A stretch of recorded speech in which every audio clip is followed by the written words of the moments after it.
Hello, everybody. Mariner here, and welcome to Net That Haul for Double Gameweek 36 matchup show. And today, I think it's Nima's turn to be on holiday. So I am just joined by my old pal, FPL Spicy. Spicy? No. I'm trying to think of the right word, actually.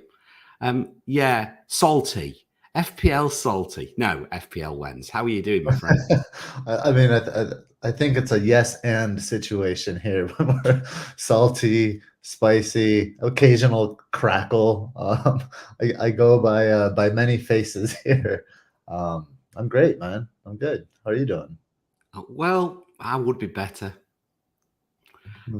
Yeah, scored 30 points in this game week, so that was entertaining. I have this perennial fucking battle with my life, as you know, and it mainly involves an Algerian. And I've just been up to Khao Lak actually in Thailand for a few days break, and it was really nice. It was a lovely place, and I was laid on the beach on Saturday, and I was chatting to the wife, and I was just looking at my FPL team. I said, "You remember this time last year we were in Dubai, and I was in the process of bringing Mahrez into my team, and then chasing that #1 spot, and then that fucker missed a penalty." Oh yeah, I remember that. Yeah, I remember it really well. You were pissed off, weren't you? I said, "Yeah, I was. Yeah, I really was." Anyway, so I said, "I'm just about to bring him in again." She went, "Well, you know what'll happen." And I was like, right, okay. Anyway, then there was all these team leagues, and then there was the thank God I was in the restaurant. Thank God I didn't play that team news and ticks.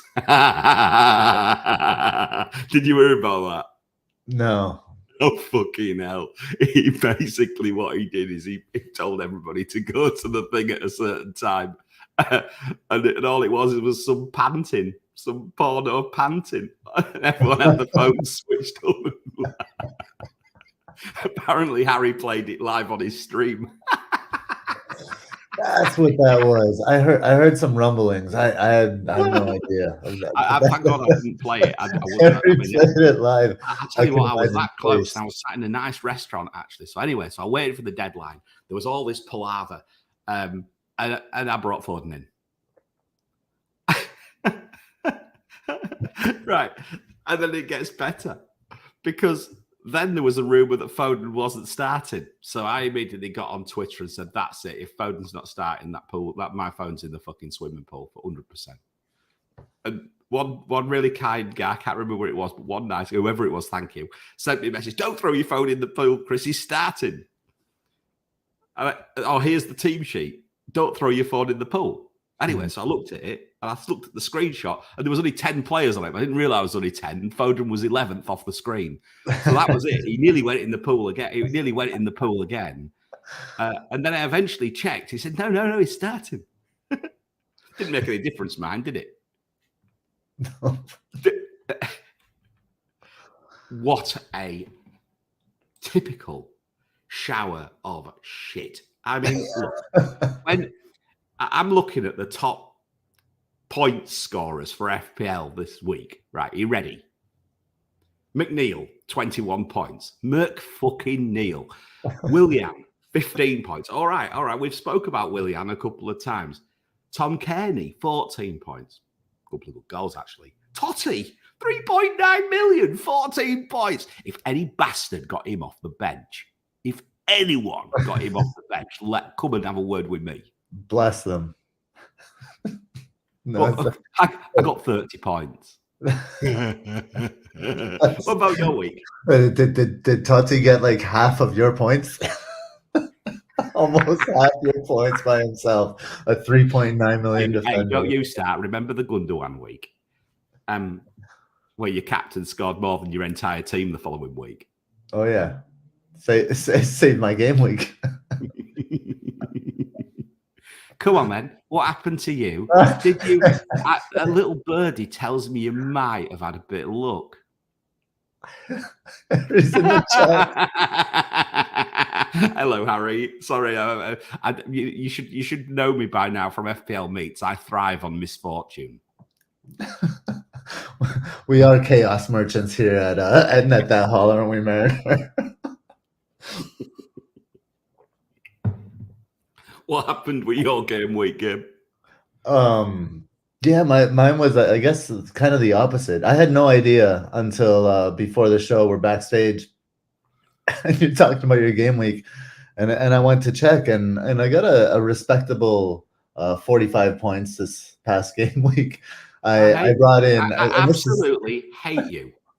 Well, you're gonna hate me a little bit more, because I sold Rico Henry for John Stones, and played John Stones and benched Zinchenko, who came in for John Stones. So I jammed into a clean sheet there for the 45 points and a green arrow. Why do we bother with this? Why do we bother with this game? I'm going to carry on with these players who actually got points. Are you ready? Here's some more. Decore, 13 points. All right, Gundogan. Right, okay, maybe. Ward-Prowse, 13 points. Awonyi, 12 points. Pedro fucking Porro, 12 points. Harvey Barnes, 11 points. Van Dijk, 11 points. Morgan Gibbs-White, Ben Rama, Ramsdale. You have to go down to Odegaard, about 13th or 14th down, to be the first player above 20% ownership. I mean, you know what's been cool? Selling Odegaard 2 weeks ago. I feel it's such a stupid game, man. It's so dumb. It's so fucking dumb. It's so bad. I'm so fed up with random. God, it's so random. God, you gotta laugh, bro. This is why the FPL beach is the place to be. Well, I was on the FPL beach, literally. In fact, yeah. I'm starting to peel now. So there we go. There's another thing. There's another thing going to go wrong. It's a look, anyway, you can't be on it literally. It's a figurative thing. You had the illusion that you were on it because you were on the actual beach, but those are two different things. Yeah, true enough. Anyway, shall we get going? We've had a bit of a fun games to start with. I suppose we better do the philosophy before we say hello to a few people, before we have a look at some matchups, which hopefully this week are correct, because we fixed the data. We did. We fixed the data. We had to go beta to fix the data. We had to go beta to fix the data. And the interesting side of it is that for once, it wasn't me who was wrong. For once. And for once, it wasn't me who was wrong either. Ah, there we go. Right. Anyway, so the FPL philosophy of the week. Oh, my God, we've got a bloody... What the hell is this? Over to you. So this is our good friend Yusuf Islam, who, when he wrote this, went by the name of Cat Stevens, and it's kind of apropos that Harry's in the chat, because it's kind of reinforcing some things Nima and I spoke about last week, and playing your own way, whatever your situation is. If you don't have time to dedicate to FPL or content or anything like that, whatever you want to do, just do it and own it and realize this is you. So it's a little jingle, and I'm gonna give it a shot here, Mariner. Much to like all of my instincts are telling me to not do this, but I'm gonna do it anyway. So and if you want to be me, be me. And if you want to be you, be you. Because there's a million things to do. You know that there are. You don't know Cat Stevens? You can do what you want. I've got a cat. The opportunity's on. But if you find a new way, you can do it today. Yusuf Islam, my friend. We have just lost 50 subscribers. The good thing is we've only got a couple of thousand subscribers. We've not lost 50,000. That would be impossible for us, wouldn't it? And my chair just collapsed in anticipation of talking about Joe Linton later on as well. Although I think he might be injured. Well, we'll get to that. A lot of people are talking about Willock. I didn't even go there. So don't be a pillock. And go Willock. We'll see. We'll see. We'll get to that. That's an interesting. Anyway, that's an interesting. Enough one. to say. Let's say hello to a few people. Who's here? Mike Halpin. Hola, Mike. How are you doing? General Zod. Not seen General for a while. How are you doing, mate? Andy Martin. Hello, mates. FPL Rubber Ducky. Quack quack. Salah the Samurai. Hola. Hello, mate. Dom Sahor as well. He's here. Asad Ali. He says yes. My faves. Does that mean he doesn't like Nima? Anyway, that's perfect. I don't mind. Right, okay. FPL Harry, it was rough. Yeah. I honestly, I unfollowed him, Harry. Don't worry. I was that fed up. I thought if I'd have played that in that nice restaurant, I don't know what would have happened. Mind you, it was Thailand, so it was probably all right. You got to hand it to them for like understanding their audience. You know, everyone's on like pins and needles, like waiting for this. You imagine if you're in a wedding or something like that, sat at the back quietly listening to, and then you're trying to listen to a team leak or something like that, and then you go. Honestly, yeah, you kind of deserve it, don't you? You're in a wedding listening to freaking team leaks for a fucking stupid game. I never thought of that. I don't know, man. I'm all for it. Anyone who got stitched up, it's your own fault, right? Anyway, FPL Sandwich, Captain Willock. Oh my God, right? FPL Sandwich again. Imagine spending hours tinkling, only for McNeil to outscore Haaland. Exactly, FPL. Never give up here as well. Red or Dead. 39 points -8. Oh, God. Well, at least you got 39 points before you took your -8. Val's in here. It was like a -20% here. His points. Yeah. E-Pelts, good evening. And someone called FPL Salty is here as well. Sorry, FPL Lens. And FPL Sweary. Although I'm in a good mood just to finish before we crack on to FPL, because Grimsby finished the highest place they've finished in 15 years. In 11th place in League Two, which is a bit of an achievement to us. We've got to the quarterfinals of the FA Cup. I've got my Grimsby top on. It's been a special year for you guys in many ways. It has. Yeah. I'm quite happy with it for once. Yeah. I can have do you know what? It's about the first time, as long as I can remember, we didn't have anything to play for at the end of the season. Can I recommend one thing you do, though? If you've got one thing, if you watch one game this weekend, watch the National League playoff final. I expect it to be an absolute cracker. Notts County against Chesterfield. I watched both playoffs. They were far better than any Premier League game I have seen most of the season. Both the playoff games. Incredible. Notts County finally did what we did to them. They scored in the last minute of normal time to equalise, and they scored in the last minute of extra time to win. That's what we did to them last year. Incredible. Incredible scenes, it really was. So have a look at that National League final. It's on Saturday afternoon in Wembley. It'll be on the TV if you can find it. All right. I hope Notts County win, personally. Right, Jared's in here as well. Gabe. Jared. FPL matchups. Let's have a quick look, and hopefully the data's not wrong. So we'll start with Leeds against Newcastle. And what does my fixture difficulty say down the middle? Well, it actually likes Newcastle. Surprise, surprise. 1.5 attack, 1.7 defense. But this is the thing. I mean, Andy makes a good point earlier on. You know, are we starting to see that the relegation threatened teams are throwing everything at it to stay up? Midfield runners like Doucouré, James Ward-Prowse, etc., getting into goal-scoring positions.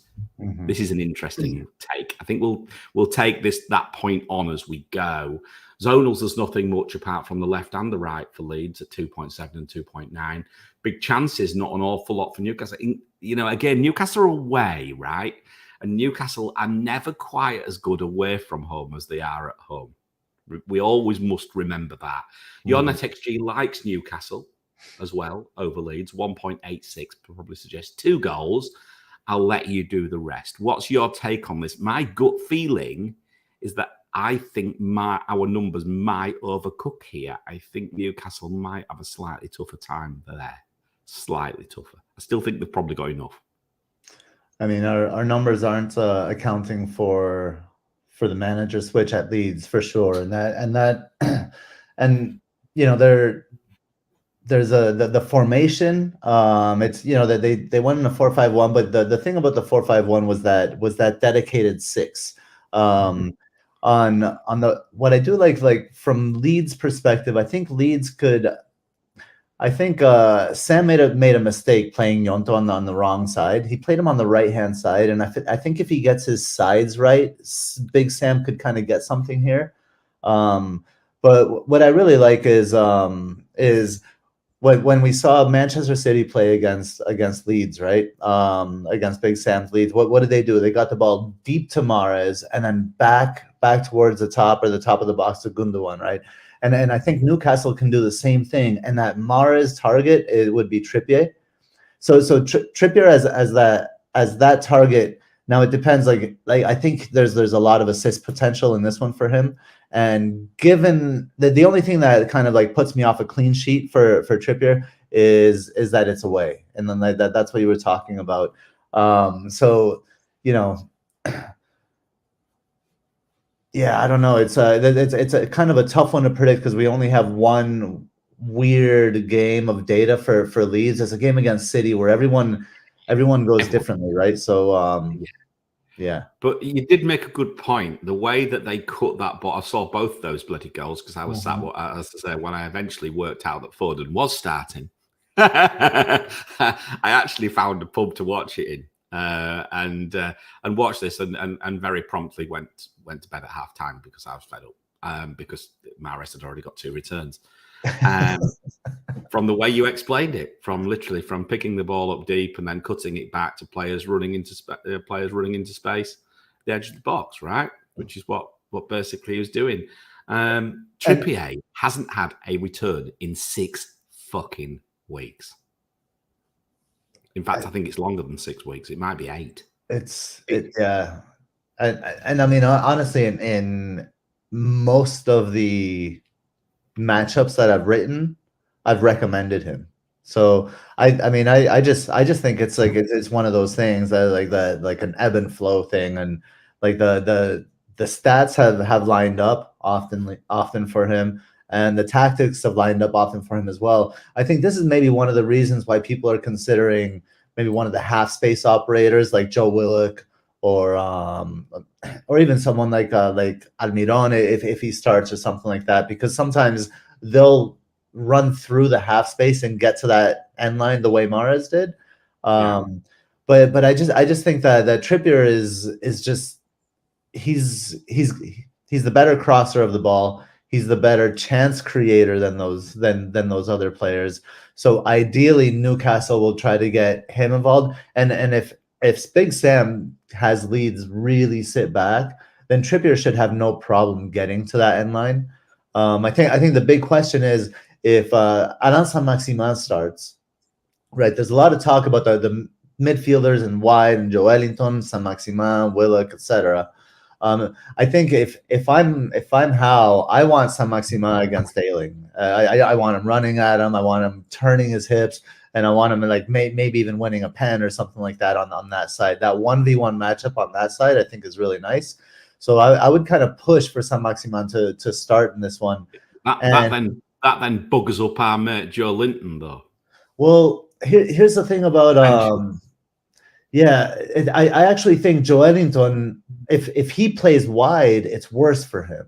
I think we want Joelinton inside in the half spaces in this one, and Saint-Maximin wide, because I don't think Joelinton will necessarily beat Ayling with pace and like shiftiness, right? They have similarly like not quick hips. But Joelinton in the middle, hitting the half spaces, maybe running on to one of those balls back from Trippier. I think he's more dangerous there. So I think the ideal scenario for Newcastle, for our Newcastle assets, is if we want Trippier in there hitting that end line, Joelinton hitting the half space, receiving balls from Trippier, and then Saint-Maximin 1v1 on the far side against Ayling. It's almost like can we have 4 Newcastle this week is almost how I'm feeling. I quite like the eye, especially because I've got bloody March, who's I don't know. I've not seen the news yet, so shoot me if I'm wrong. He's certainly got he's certainly flagged, so God knows his season. Whether he's his season will be done. They haven't announced anything, but I think his season will be done. Yeah, so there we go. So we have to decide on that. So we have to decide on Joelinton 3% owned, Will at 1.4% owned, Murphy 3.5% owned, Wilson 9.4 or Isak 12.4. They're all some good differential. That's the good thing about Newcastle. Trippier, I mean, obviously, I don't know what his 10K ownership is. I'm going to look at the official site here. 65% owned. Still, that just shows there is no bloody options in FPL this year. None. I've been moaning about this for a while. This game needs a serious fucking head wobble. It's just not right. The pricing is so bad that if they don't sort it this year, I think they'll lose players. You think it's the pricing? I don't think it's the pricing, man. Well, I do. I think they can price it however the fuck they want, but people are just gonna get the same players. It's just kind of herd mentality. Like it's just all right, more just and before more. we move on, then let's just have a very quick point about this. Yeah.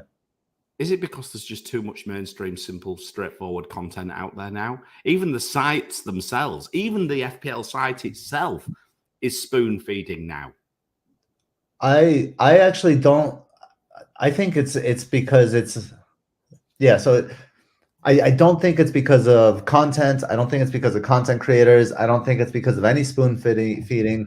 You know why I think it is? I think it's inherent in FPL because the scoring in FPL is so fucking simple that it leads you to this outcome-based thing. It's like, get the players that get the points, get the players that get the points, and there are only a certain fucking number of players that get the points, so everybody gets the players that gets the points. And that's basically what it is. And then the people that get lucky get a higher rank, and the people that don't get lucky get a lower rank, and everybody gets the players that gets the fucking points. I like that, actually. Fair point. Yeah, I think you want to make FPL more interesting, then make the scoring more nuanced. Yes, but then that might the worry there is then it loses players, right? If it loses players, then it's the fault of FPL for not educating people on the nuance that they're adding to the game. Educate people as you go. Like, don't just leave them stranded with a bunch of fucking nuance. And Net That Haul can do that, FPL, and Net That Haul. And that's what we've been trying to do. Yeah, so subscribe, all the things, like and all that shit. Right, anyway, I'll let you. That's your first rant. We're all right. We're only 22 minutes in. I thought I'd set you off with that one. So, okay, let's go. Let's keep going then. Aston Villa against Newcastle. Newcastle, Tottenham. Oh, my God, what am I doing, Chris? It is pitch black outside still. It's fully 5 a.m. in the morning.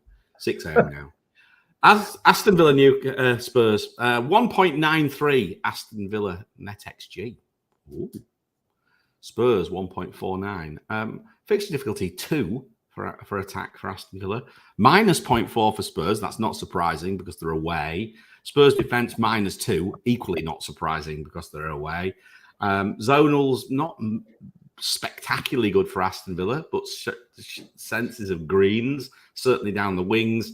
Big chances, quite light, 2.6, 5.3 shots on goal, 9.8 shots in the box, 2.6 headers. By no means the best, but pretty good. But look how bad Spurs are, Gabe. I am, again, looking at this and I mean, look, I've owned Watkins now for some time. I may have to sell him this week. I just know what is going to happen if I sell him. I just know it. This is a typical single game week player against a double game week player. The thing is, Watkins really from this point on probably doesn't have a lot else. So it maybe nets itself off anyway. But over to you, my friend. What's your view on this one? I thought it was really interesting. So looking at the NetxG, 1.93 for Villa, 1.49 for Spurs. I thought, like, here we go. Here's my my anti-Spurs bias again.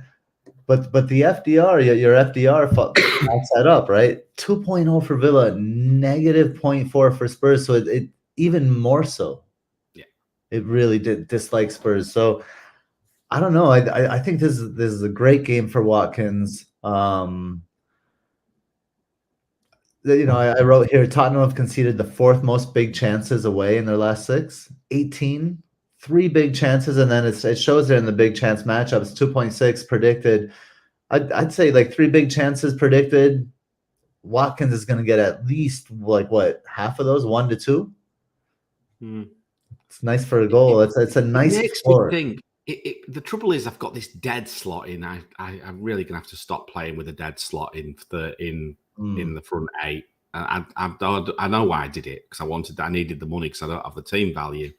But it makes me think if I had that third forward, I would punt on someone like Ferguson this week. And I would probably go to a Newcastle midfielder and I would go punt. But it makes me think I want to get... I need somebody there, and it makes me want to go for the Isak or, God help me, Callum Wilson side of things. So that Watkins might get sacrificed for that. He might get ceremonially sacrificed, I'm afraid, because of that reason. But on another day, I actually quite like the idea of Ferguson this week. I think he's going to get. It looks like he's going to get minutes. And you know, I think if you can hold Watkins, it looks quite tasty here. I agree. I think I don't think Watkins is maybe the best way to get to some of the assets, but it's to some of the assets that we want, especially Callum Wilson. And I think we'll get to that when we get to the slides later on, where it's comparing like kind of all of them, those slides that you made, Mariner. Then we'll talk about it a little bit more, kind of like from a more macro level. But Watkins to Callum Wilson, when we think of what the expected minutes will be for Callum Wilson, will be an interesting discussion I think when we get there. Yeah, definitely. The one thing I will say is, and I think Delia comes in and Kane will score somehow, of course, but there's some debate there. Rugby says that, you know, selling Kane is not out of the question because Villa are tight at the back. And you had mentioned Pedro Porro earlier on, that he scored a bunch of points this game week. Well, the thing is, Pedro Porro's playing right wing now. He has Emerson Royal behind him, and he's playing that high wide player, so he doesn't have to worry about the things he's not good at, like defending.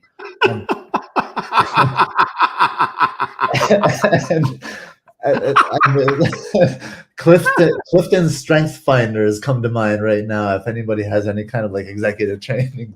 And then furthermore, the fact that Pedro Porro will be serving balls to Kane rather than Kulusevski, I think is a bonus. So I think that's how Kane will get his return, is probably through Pedro Porro on that right hand side. Again, you know, I sold Kane, I downgraded him, I pushed more money into midfield, and then look what happened. God, I hate this game. Right, okay. Next one, Chelsea against Notts Forest. Now, of course, Nottingham Forest are away. They've just gone through a humdinger against Southampton. Forest are fighting for the lives as well now. Chelsea won a game, Gabe. I'll just repeat that. Chelsea won a game. In fact, no, let me change it. Frank Lampard won a game. Was it Frank? Well, not really. But they won a game. They did win a game. They did a bunch of like good like football things and stuff. I'm surprised we're still on this game. I'm surprised you didn't just go next. No, I'm gonna go for it because I want to make a point here. Forest are really bad away from home, and look at Chelsea's fixture difficulty 1.2. Yeah, that's fucking poor, right? But look at the shots in the box, 11.4. We don't need to talk an awful lot about this, but we did get bollocked in our Discord that we don't often talk about games that are not interested for FPL, and there are people who play other games, including picking the players who score the least in a game week. Now, that might be more entertaining. I might actually do that next year and see if I can score the lowest score for playing players on average, because I'm actually doing that anyway by default. So that might be quite a good way of playing it in future. You know, see if you can get the lowest score. Net that sewer. Net that blank. Net that blank. Net that blank. That's good. But I mean, with all honesty, right? I mean, I've got Kepa. I fucking hate him. I've got to play him this week. I've got to. Brennan Johnson's going to score, man. They've got minus 2.4 fixture. Yeah, you watch him. Do you know what? Do you know what's written in the stars? Do you know what's written in the stars here? Forest scoring really early just to super piss me off as well. I mean, like not even thinking I'm getting remotely close to a clean sheet. Not that I'll be watching it because I'm watching the National League playoff. Fuck them. But yeah, you can just see what's going to happen. Yeah, it'll be like when Billing scored against Arsenal. Yeah, first like minute. 9th second or some shit. Yeah. You just see it coming, can't you? Yep. But this looks like it looks, according to your shot goal predictors, it looks like last on match of the day, if you ask me. Not a lot going for it, right? Yeah, no, I have no interest in this fixture. Actually, I have one interest in this fixture, and I do like that I do like kind of like Madueke and Gallagher kind of combining on that right side. I think there's something there. But you know, I mean, I here bag that blank. That's good, Mike. That's good stuff right there. Who has any outfit? But you know, people are discussing bring Chelsea players in. Well, it is Forest away from home at the end of the day.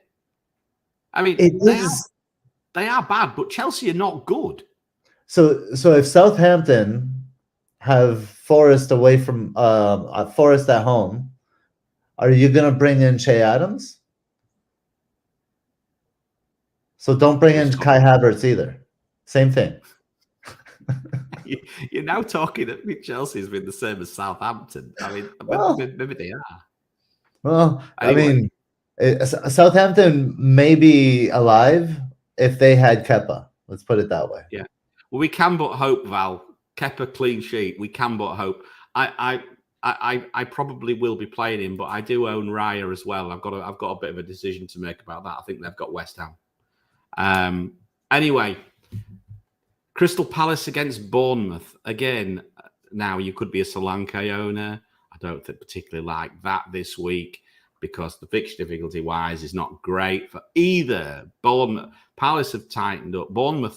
Interestingly, Bournemouth's fixture difficulty at home normally is pretty good, but it's not this week. Mm-hmm. So yeah, both negatives on attack. This does look like a low-scoring game, if you ask me. But we are on the beach. We are on the FPL beach, and in Bournemouth, we're closer to the beach than most places. And in the table, both of these teams are closer to the beach than other teams. So this is a whole. This is very difficult. Very, very, very difficult to name or to nail. I'm going to throw a name out, and God help me, if I don't bring this fucking nemesis into my team and he starts going bloody crazy for the last 2 or 3 game weeks, right? I think I might pack the game up. And I'm going to say Zaha. I just have this horrible feeling in my waterworks that if I bring him in, he will get injured. And if I don't bring him in, he will go on a scoring spree starting at Bournemouth. What's your view? I think he could. Oh God! Honestly, it's like my nemesis, man. This is my Mahrez. This is my Mahrez moment for this week. So and this is why, and then this is what I wrote here in the slide is the shots in the box. 10.6 predicted shots in the box, so like 10 to 11 shots in the box for Palace. I know, I see it. It's going to be that Zaha on one side, Obese on the other side. Yeah, that glint of green is enough to scare the living shit out of me. Where is this Bournemouth-headed matchup coming from? Fuck knows, probably a mistake. It's got to be a mistake, right? Like I wrote like something just to deal with it, but it's the greenest thing on the fucking slide. So I mean, there must be headers which go over the stand. The stand's not very high.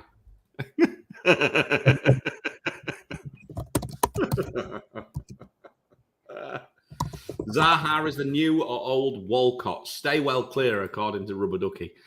Look, Ducky talks sense. I can't go there. No one's going Zaha. If you're chasing, Assad is. He likes Assad. Oh, there you go. You know, here's what I'll say about Assad. Assad has made some differential picks based on our show, and they have banged for the guy. So, why don't we do it? I don't know. He's feeling it though. So like, do what Assad does. Be like Assad. God, right. Anyway, Manchester United, Wolves. Now we're getting into the games what we're a bit more interested in. Wolves away from home are not very good. Wolves at home, on the other hand, are exceptionally good right now. Why have we not been talking about Wolves' defence? for a week. No, they've gone completely under the radar.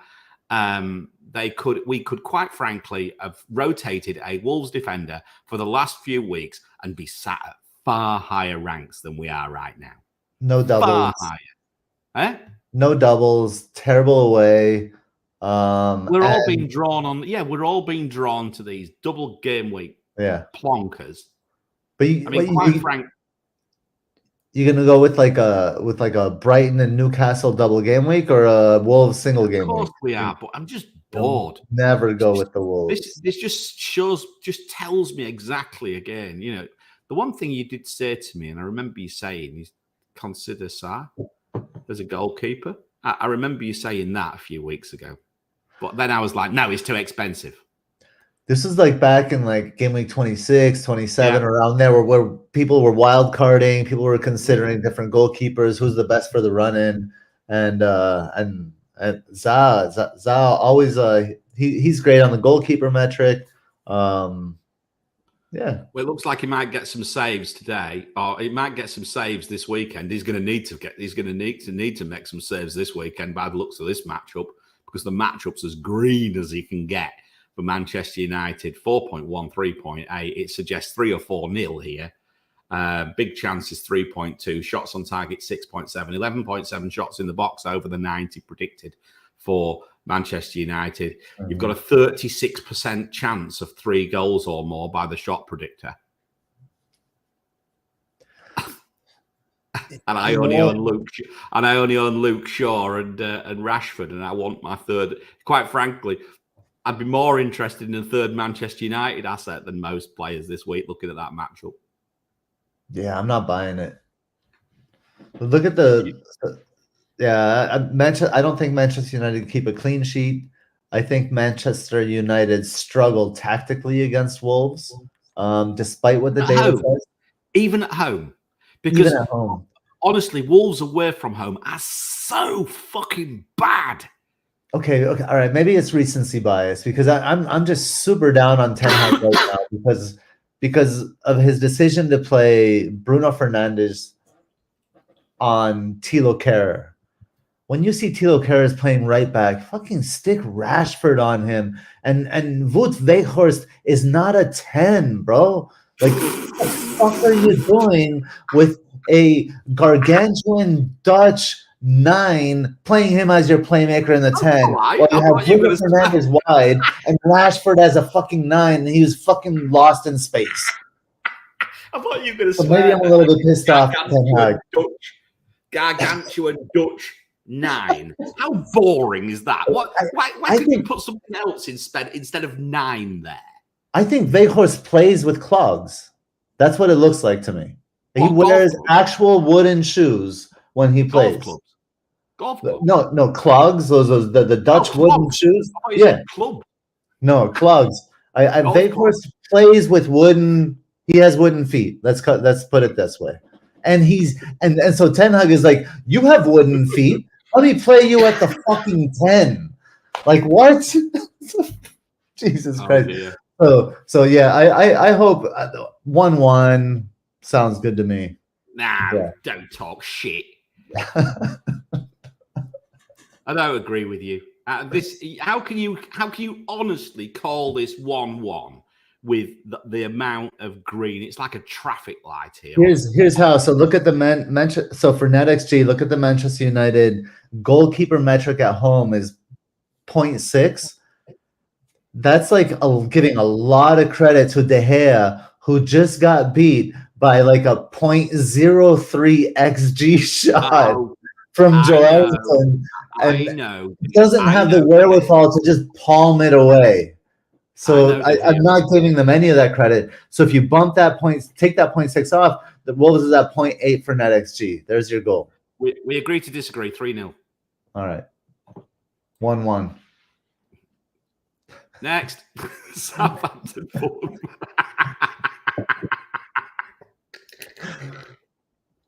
Mitrovic is back.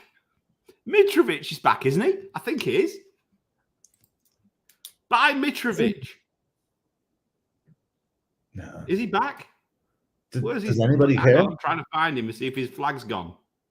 Yes. Mitrovic is back. Buy Mitrovic, everybody. There we go. He is going to go out with a bang, isn't he? Yeah, he is. Yeah, he is. Buy Mitrovic. Who have they got in the last 3? Who were they playing the last few weeks? Oh my God, here we go. And I'm talking myself into this as well now, aren't I? Fixtures. Southampton away, Crystal Palace at home, Manchester United away. Yeah. Mitrovic. It's not terrible. It's not terrible. Not. I see. Do you know? It's not a bad punt actually. Although not much on shots on target and shots in box.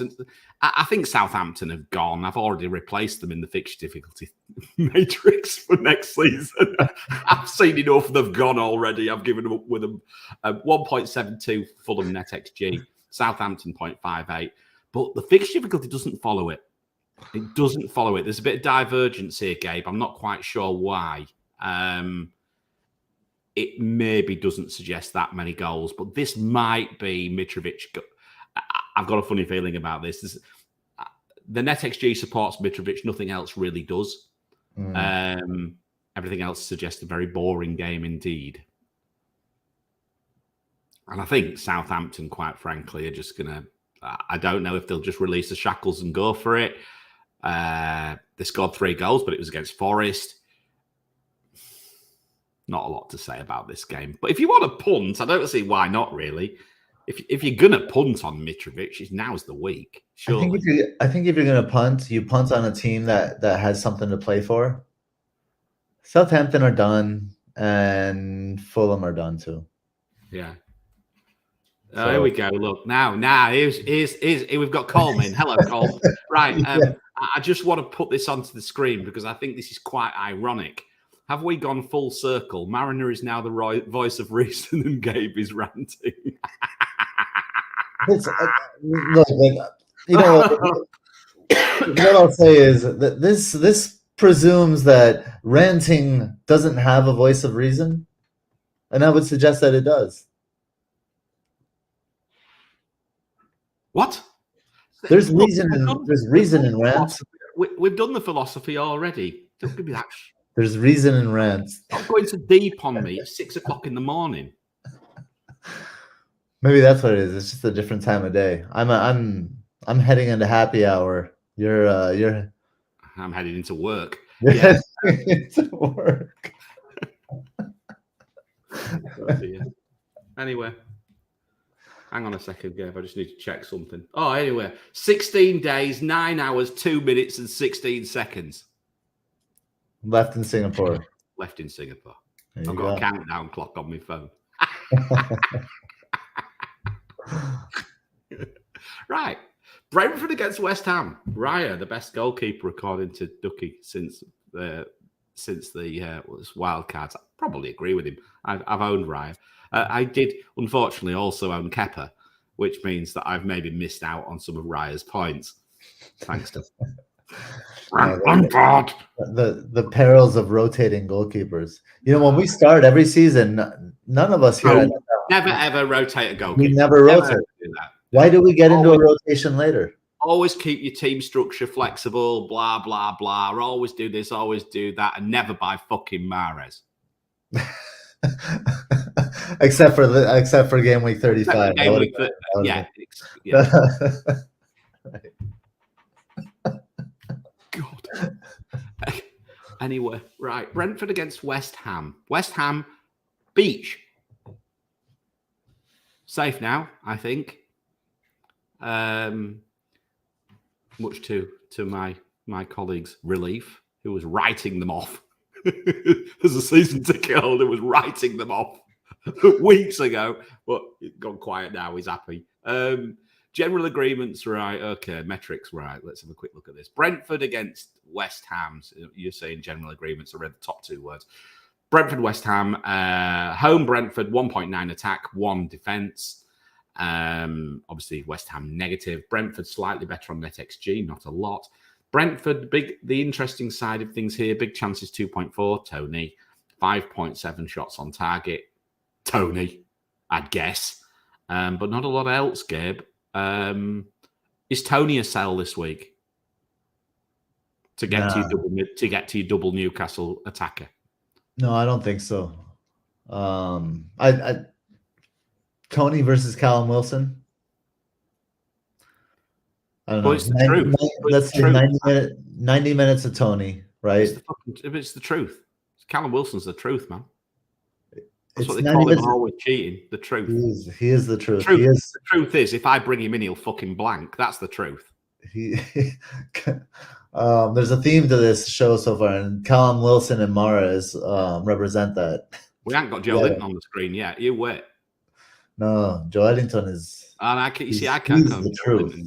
I'm from the north. He's the truth. Joe Ellington. he's the post-truth. Fuck.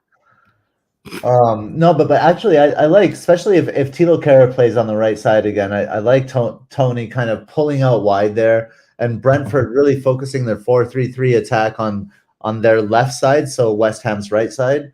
And so that's going to be a lot of Tony involvement in there. So I don't think Tony is necessarily a sell either.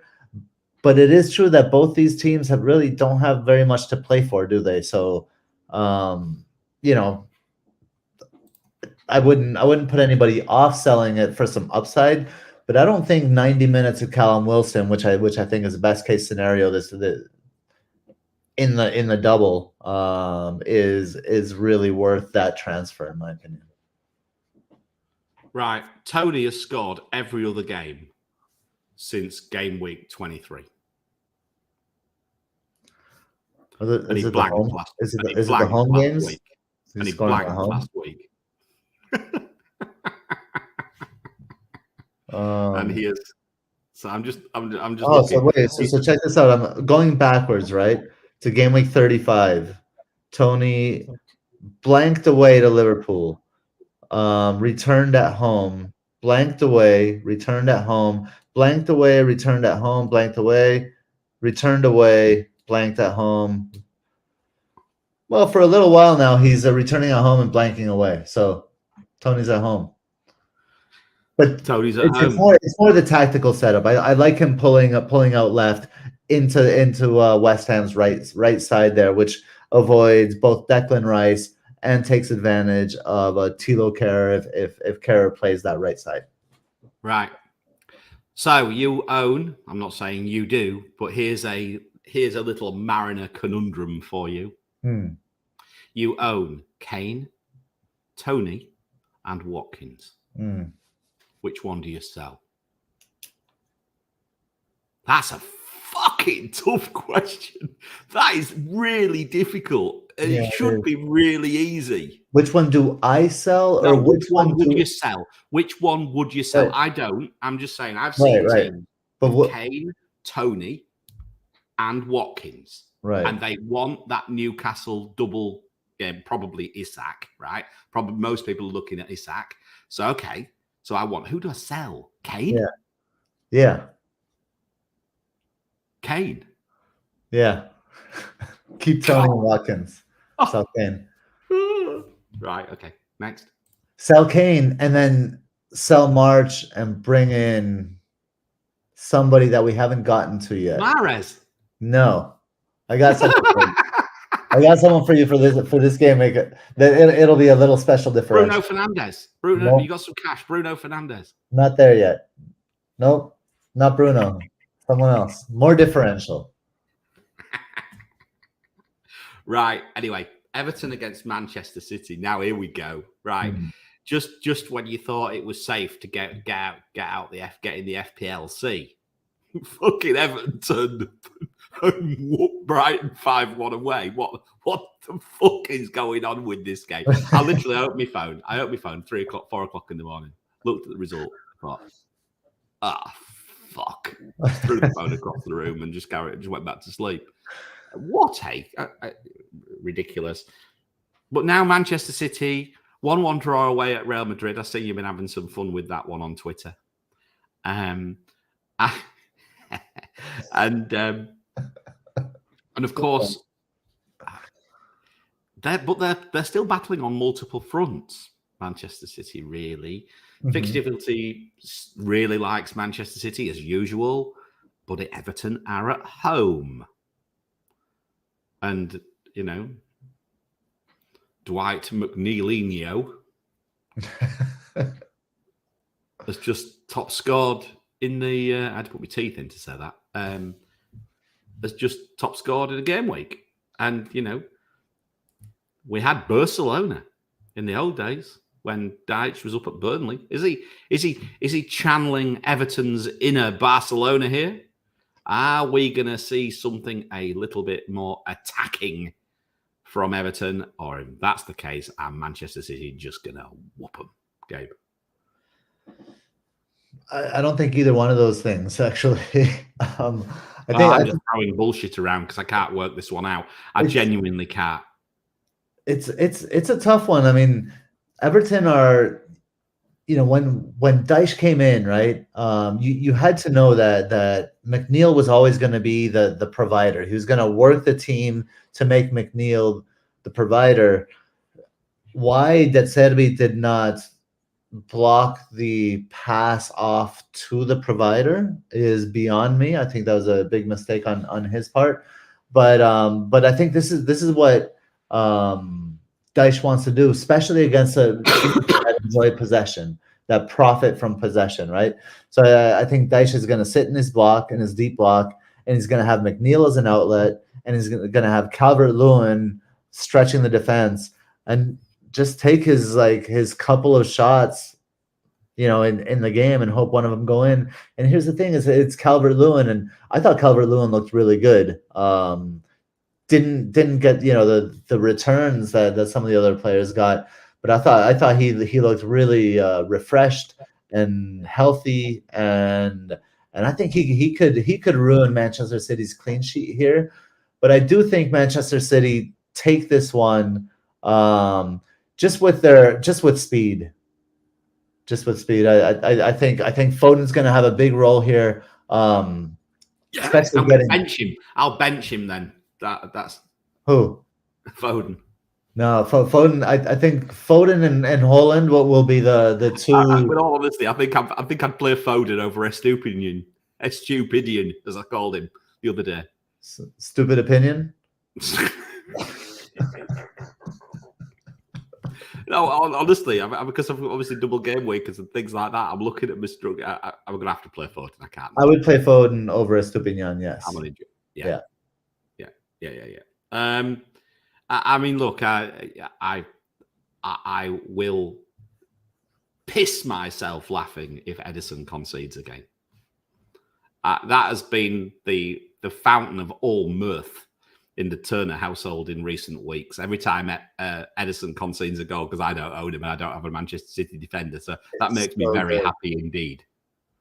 I have a Manchester City defender, and it's so good when Edison concedes. I love it.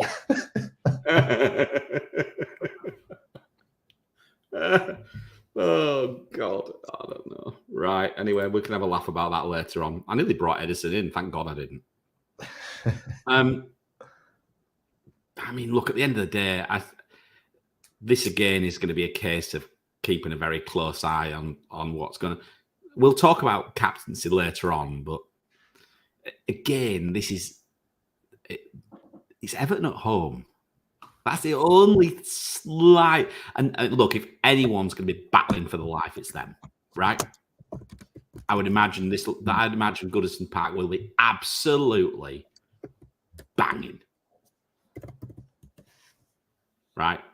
Yeah, but not an easy game for Manchester City. Not as easy as it probably looks. I agree, but that's precisely why I think assets like Foden will be so key in this one specifically. I think Foden, like just his 1v1 ability, his tenaciousness in the box, the fact that he hasn't gotten playing time and he wants to prove himself, and we know the personality that he is. I think all of these are really encouraging signs for him. Yeah, I mean, just going back to Foden, so he wins penalty, right? Didn't he? And then fucking Gundogan took it and missed. I forgot about that. And I mean, I don't know who was more pissed off me or Pep. I don't know who was more pissed off, me or Pep. He was livid. But it could have been worse. It could have been Foden got the fucking penalty, and then Mahrez took it. You'd imagine that, right? That'd have just finished me off. Yeah. And Mahrez scoring, that the phone would have been in the pool. I guarantee you.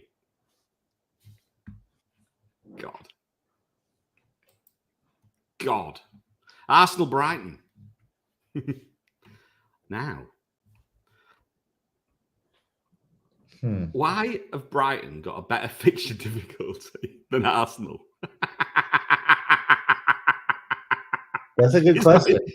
Are we broken? Are we broken? Wait. I don't know. I don't think we're broken. Why Brighton away we? from home. Brighton away from home. What are you getting? We. Hey? Well, the NetxG said prefers Arsenal. Don't move me into your statistical disaster. I'll check this out. But I've got to be honest with you. The one thing I will say is that look at Brighton's big chances. They are getting big chances. That's probably why my fixture difficulty likes it. I know what my fixture difficulty like. It loves big chances, right? It really likes that. And it like quite, so if we look at this anyway, both positive. Arsenal left and right on fixture difficulty, better. Brighton are now, I think, I can't quite work them out. Are we starting to see all these games catching up on them? They've had so many games, so many weeks. Maybe the squad depth isn't quite deep enough to be able to cope with this run of fixtures late on.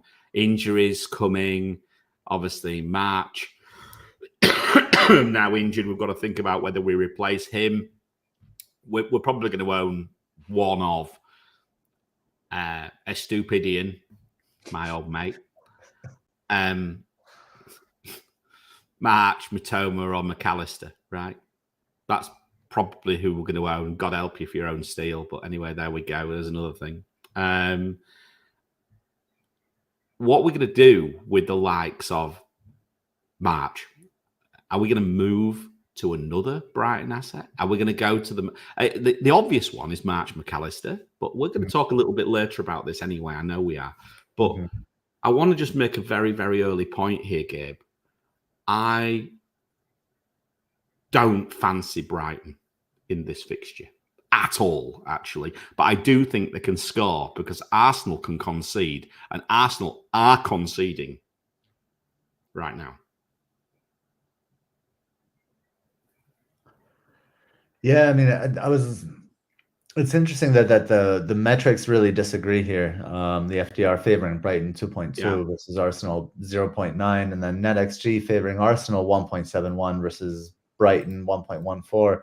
And I think part of the reason is, like you mentioned, your favoritism for big chances. I think that's one.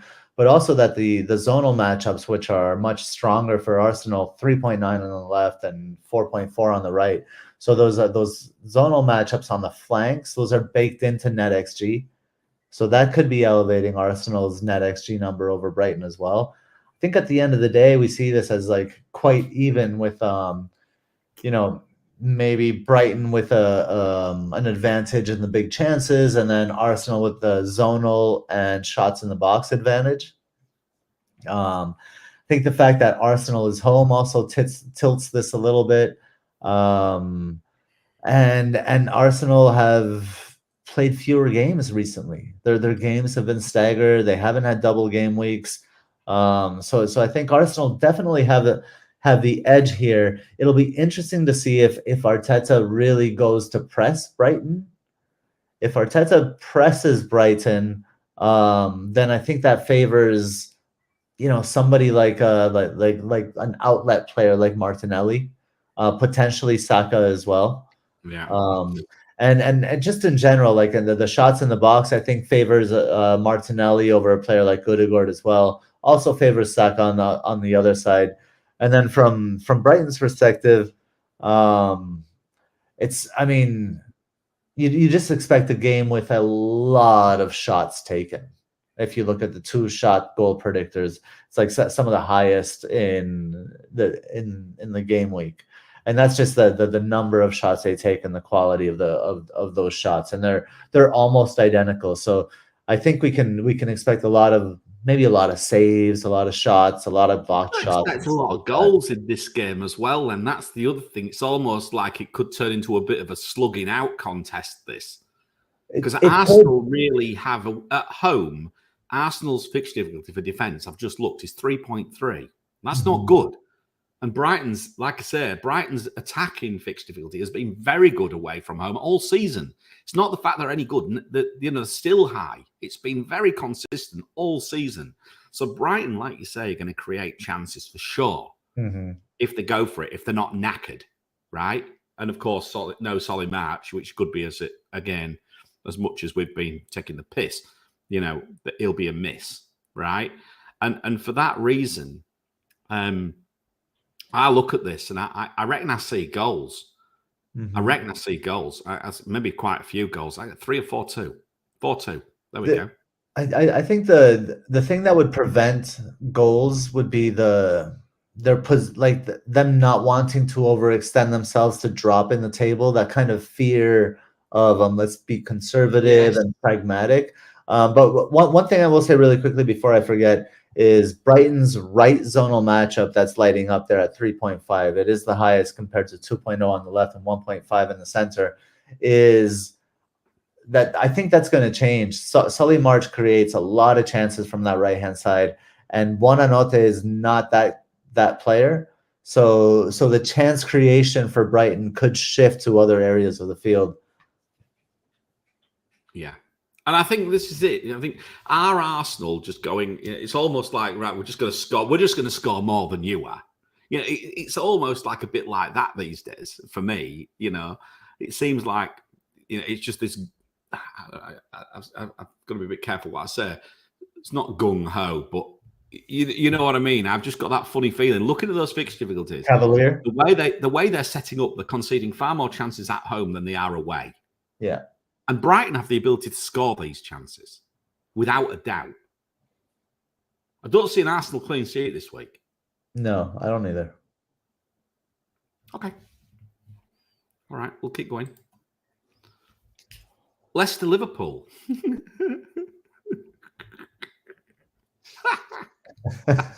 They are so fucking bad. Just go right into that FDR, please, Mariner, before people start reporting our stream. Look, I'm still going to laugh about it. It's bollocks, and the reason is that Liverpool are just so fucking bad defensively as well, away from home, or they have been for most of the season until just the very last knock-ins that Liverpool have started to tighten up defensively, and it's very noticeable that Liverpool are doing that now. They have gone from a fixture difficulty between game week 17 and between the end of the start of after the World Cup to game week 24, right? Liverpool's fixture difficulty, and my fixture difficulty game, 0-7, right? 7 worst, 0 best. Liverpool's fixture difficulty for the first part after the World Cup was 6.9 defensive away from home. It is now 4.5. It's still bad, but they have improved significantly. They are the biggest defensive improver. And what we are seeing here is we are seeing a bit of historic data still sitting in there. Leicester at home, again, if we look at Leicester at home, attack-wise, 3.2. So it's not that Leicester are good to have that positive 1.7 fixture difficulty. It's that Liverpool's defence is bad. If you still believe that Liverpool's defence is bad, right, I'm not convinced. I'm definitely playing Trent because he can score, right, or he can get a return. Do I expect a clean sheet here? No, I don't. I genuinely don't see a clean sheet. I'm not saying I see a high-scoring game, but I don't necessarily see a clean sheet. Because I don't think... look, if they keep one, brilliant. But the way Liverpool have been, there is always a very, very reasonable chance of them conceding. I don't know where you are with this. I'm so gun shy on Liverpool away. I mean, last 6 Liverpool home versus away, 15 big chances scored home versus 5 big chances scored away. 13.5 xG-MP home versus 7.37 xG-MP away. 74 shots on target home, 7 shots in the 6 home versus 7 shots in the 6 away. It's I think there was somebody in the chat saying they're thinking of captaining Salah. I wouldn't captain a Liverpool player away. That being said, and this is, I know Delia is she's staying awake to hear what the differential, who my differential is. I hope she's not going to be bored. I hope she's not going to be disappointed when you tell her it's yeah, I'm trying to think of a name now. I'll come up with one in a bit. Well, it's coming up here, and Harvey Barnes? Absolutely not.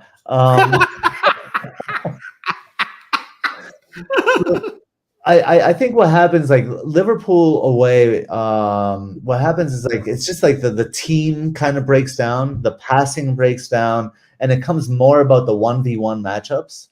And I love Luis Diaz, who I think will start. I don't know. I love Luis Diaz against Nathan Patterson this week. So as like a punt this game week, I think Luis Diaz has some really nice upside in an away fixture where Liverpool away, the Salahs of the world haven't worked out. He's gone absent away. I think Jota could have some nice, like could create some mistakes from Wout Faes and what's his name? Who's the other center back? Who's that? What? Who? Leicester's other center back. It's Faes. And it's what's it? Lord Farquhar. No, the other one. Soyuncu. Oh, no, I think it's Evans. Anyway, I think Jota's pressure could produce something, so I like him as well. But I really like if you can get March to Diaz, I think. So I think you've just lost your mind. Patterson plays for Everton. Yeah, no, sorry, not Patterson. Yes, I was like, not Patterson. It's I thought I'm going to keep quiet unless someone pings you. And yeah, no, it's Castagne and Pereira that play the outside, but both of them like to get forward. So yeah, apologies there. Both of them like to get forward, so I do like Diaz kind of getting in behind them this game week. I think he could be a really interesting differential. All right, well, let's see. The thing is, Leicester are going to be fighting for the life here. But so are Liverpool. They want to take that spot from United. Actually, they've got so much to play for. Yeah, they both these teams do. Could be a good game to watch, actually. It'll be exciting, I think. Yeah. Yeah, I think so. All right, and then the double fixture. Double fixture. Now, here's where it gets quite interesting. Newcastle against Brighton. So let's talk through this at depth. Newcastle are at home. 2 positive fixture difficulty. Brighton are away. We've just talked about Brighton as to the fact they had a decent fixture difficulty against Arsenal, but they're away again at Newcastle. This is a tough double game week for Brighton, potentially. 1.5 fixture difficulty. So it still suggests that Brighton can get something up at Newcastle. Zonals, right-hand side for Brighton. Not the left. Not Mitoma. Newcastle, left and right. So this is wings. This looks like there's good chances coming from wide. Big chances, 2.5, equal. Shots on target, 5 and 4.7. Very similar, Brighton and Newcastle. But then, here we go. Newcastle shots in the box, 11.1 against Brighton's 9. And Newcastle have a headed matchup, 2 of 3.5. Now, Newcastle's fixed difficulty, NetxG, 1.55 against 1.19. I'm not sure I see loads and loads goals here, Gabe. I see goals. what I've got to decide here is, do I replace March with a Newcastle player or a Brighton player or someone else? Or Luis Diaz. Nah, I ain't got the money. Yeah, I ain't got the money for that anyway. What's your take on this? I've got to be honest with you. This is, I think, quite tricky. This looks quite a tricky fixture because Brighton have the ability to turn up and spoil parties.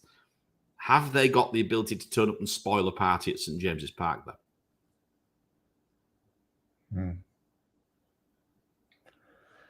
I mean, it's. I think this is one of the more interesting tactical encounters of the game week. So usually when it's kind of like a tactical chess match, that it's quite cagey. I think Brighton they're going to do their thing. They're going to sit on the ball. They're going to try to build out the back and draw Newcastle out.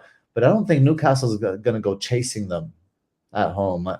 I think they're going to let Brighton like try to come on to them, and then try to hit Brighton in the spaces that they leave in behind. So like that space, for example, vacated by Estupinian. I mean, it's tailor made for Trippier to get in there and provide some chances, right? The metrics kind of agree. They slightly favor Newcastle, especially at home. I think personally, I kind of do as well. And I think the case for Brighton is if Brighton are favored in the shot predictors in both of them. So I think if they really push and try to like create a lot of shots, I think that's going to be how they get something out of this. But that right side for Brighton, that 3.3 on the right, is that I think that data is a bit of a fantasy right now, because that's largely due to the chance creation from Solly March. Right. What Brighton could do is put Pascal Gross there at right back and move Moises Caicedo back into midfield. And if they do that, then Pascal Gross can create from there. But Pascal Gross and Solly March create very different types of chances. Solly March's speed, he'll get around the outside, get behind defenders, and put the ball in the box. And Pascal Gross is more about control and maybe serve in diagonal balls. So it'll be interesting to see what De Zerbi's evolution is here without Solly March. Okay. So whilst we're on Brighton, then I've got 2 extra slides which we've done today on this game and these double game week players. So I'm going to go to the Brighton one first, Gabe. So this is basically out of my algorithm, and basically you've got form and you've got predictions. So you got this is only the 1 week prediction, nothing more, and it actually gets Gross at the top. It actually likes Pascal Gross at the top. Minutes-wise is okay. Form's best out of anybody, out of those 5 anyway. And I've left March in, but we've obviously got Gross, March, McAllister, Welbeck and Mitoma. So his form's the best. Welbeck second best. Then McAllister, March. Mitoma's form's off a cliff right now. Gross is a bit of a bonus point magnet in comparison to the others with respect to form in recent weeks as well. Fixture difficulty is all the same because they're all attackers. Involvement, it doesn't like Gross. That's the point. It doesn't like him. It prefers Welbeck, McAllister and Mitoma. Zonals, it prefers March. Gross, I think, because I've probably put him as an average, actually. I'm not quite sure why. Maybe because he's maybe played a bit all over the place in recent, when I was looking at this. But you could argue that Gross, if he's on the right-hand side, is actually a 98. Although it won't be, because that's his involvement pulling it down. That's his involvement against his zonal. My bad. Expected points, Gross down. McAllister best, then Mitoma and March. Obviously, March injured. Welbeck further down. There's one player missing, Evan Ferguson. I've been waxing lyrical since watching Brighton against Grimsby in the FA Cup quarter-final when Ferguson turned into Dennis Bergkamp, quite frankly. He's class if he gets minutes, and you have the ability. I quite like him as a punt, actually. But where are you with all this? Who would you, if you have a March problem in May, Gabe? Where do you go? First of all, who would be your first choice? Give me a 1, 2, 3 for Brighton. Depending, obviously, it depends who you own. But would you go? Are you going to be boring and go Mitoma or McAllister if you don't own either of those? Yep. So I'm gonna loop in Connor Hunt's question here. Matt Gay, Willock, or Martinelli. So what are the best March replacements? I mean, I think the extra fixture, and I mean, obviously Mitoma's top of the list. If you don't know Mitoma, I think you bring him in. That's pretty easy. I think McAllister's a conversation. I think a lot of people are automatically going to him when I don't think he's necessarily the automatic option. I think recently us owners have gotten a little bit lucky, and in the past us owners were unlucky for a while. So things have evened out. Yeah. But I think with the loss of March and the fact that Pascal Gross may go to right back, I think we could see McAllister still in a deeper lying role or into the 10 role less often as we had for a while. So I don't think he's that obvious. I think I would say Martinelli. I think I would go in that direction. That's not what we said. We said we were talking about Brighton. No. The question was who are the best March replacements, right? Yeah, sorry. You just second. You're answering a different question to what I said. Come on, I'm trying to put you on a bloody spot here. Do you follow the metric? What about Gross? Is he worth a go? No, he's cheap. No, I wouldn't get Gross. I would not get Gross. Okay. I think if the floor could be too low, like you want some upside, and he has upside if he plays in the right positions, but it's more likely that he's going to play deeper. So. It's terribly boring because I'm actually looking at just bloody McAllister. It's so boring. I'm so bored. There are reasons to. That's what I was saying. There are reasons to not go McAllister if you're bored with that, or if you're not feeling that. I think there's Callum Wilson. Well, different position, but yeah, that's. Well, no. At the end of the day, I'm probably gonna have to take a -4 because I got injuries, right, and I've also got a dead slot up front, so I'm in trouble anyway. So I may as well, if I'm going to take a -4, I may as well go for 2 decent -4. I may as well do something decent, right, rather than just But anyway, Newcastle-wise, on the other hand,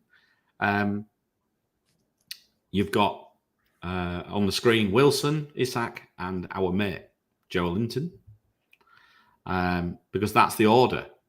Wilson, Isak, Joe Linton, with respect to the algo this week. Let's just walk through this again. What doesn't Callum Wilson do? Well, he doesn't do very well with bonus points. And he doesn't do very well with minutes or being first choice. And his minutes are down slightly, but his minutes are not as bad as they're down, okay? But his minutes are not quite as bad now as they were. And bear in mind, this looks at like 6 game weeks. So, okay. But yes, I agree with you. I think there is a minutes risk there for Callum Wilson. Unless he plays them both, of course, which he did. Form-wise, Wilson, he doesn't need to be on the pitch a long time to get his returns. Isak is obviously going to be if you. It's the same famous old last words. You're not going to score a goal from the bench, are you? Joe Linton, 93 there form-wise. So they're standouts. Wilson, Isak, and Joe Linton with respect to form. Fixture difficulty is all okay. Involvement, Wilson, then Isak. And then Joe Linton's down. So involvement, Joe Linton isn't there, Gabe. Involvement against zones, Joe Linton's down as well. Wilson and Isak standing out. And expected points, Isak followed by Joe Linton, followed by Willock, followed by Wilson, and that's Wilson's minutes. This is a really interesting. This will come up in the captaincy metric as well. You can take that. We'll look at that in a minute, but it might throw something quite strange at you. Just to give you a bit of forewarning. Wilson, to me, if he gets enough minutes, I think will outscore Isak. That's my gut feeling. What was the caveat? If he gets enough minutes. Well, if they're on the same minutes, I think he'll outscore them. And that's just my gut feeling. It's nothing more than a gut feeling, nothing more. Sure, but I mean, I guess but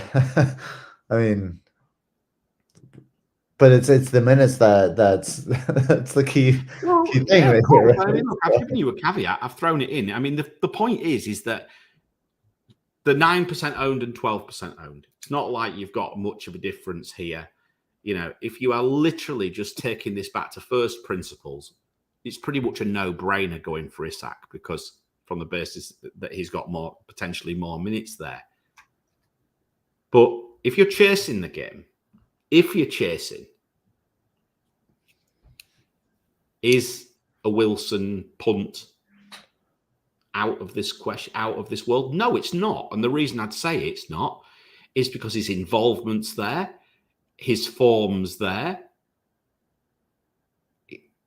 There's still a lot of box ticks for Callum Wilson. Can I sell the minutes? Can I sell you a player that's going to play 50 minutes a game? In order, so under the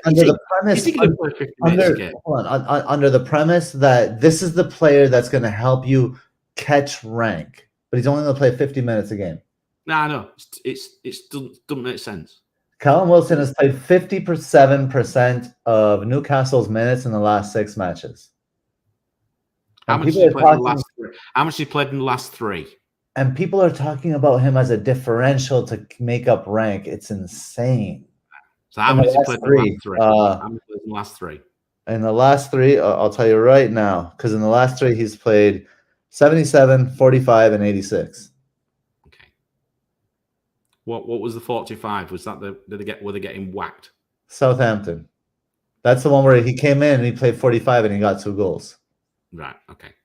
Yeah, but 57% of the minutes in the last 6 matches. You want to bring him in as a way to chase rank. To me, it just doesn't. He has the upside because of the stats are there, and then exactly, the stats are there. The stats are there, but then top that off with the double game week and the Callum Wilson playing back to back. Like, what do you expect of Callum Wilson? But Isak, he's not going to play 90 minutes. Isn't Isak? I mean, if you looked at Isak's minutes, and again, I would have to check this out. But doesn't Isak struggle for minutes when there's quick turnarounds? I think he does.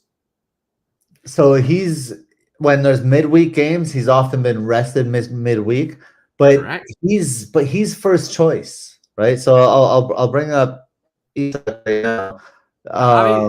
I like this because this is a good debate.